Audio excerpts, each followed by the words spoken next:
ঘুমালেও শান্তি নাই। কি করছে চশমাটারে? নাতিনের উপরে এমন জ্বালান জ্বালায়, নাতিনের উপরে জ্বালায় একটা চশমা রাখা যায়। এরা 3টা চশমা আনছে, 3টা চশমায় ভেঙে লাইছে। আপনারা কেউ বিচার টিচার করেন না আমার নাতিন। আপনাকে শিখাই দিই, আপনারাও মানেন না। চশমা যে কেমনে পিনতে লাগে এটাও আপনারা জানেন না। যদি জানতেন তাহলে তো আজকে দেশটা এরকম থাকতো না, বাংলাদেশে থাকতো না। এই মালের ডেট নাই ফেট নাই, আমরা চোখে দেখেন না, চশমা দিয়েও দেখেন না। আপনারা কানা চশমা আছে তারপরে আমরা কানাগিরি করেন, মানে চোখ দিয়ে দেখেন না, কিছু দিয়ে দেখেন না।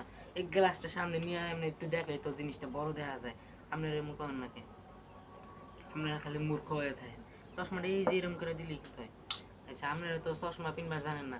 এই যে এমনি করে দেন, কানের লতা ব্যথা করে, এদিক দিয়ে ব্যথা করে, এদিকে গা হয়ে যায়, মাসে রশি লাগায়, দড়ি লাগায়, ফিতা লাগায়, এমনি কি চশমা পিনবে? এই আমাতে শিখবে।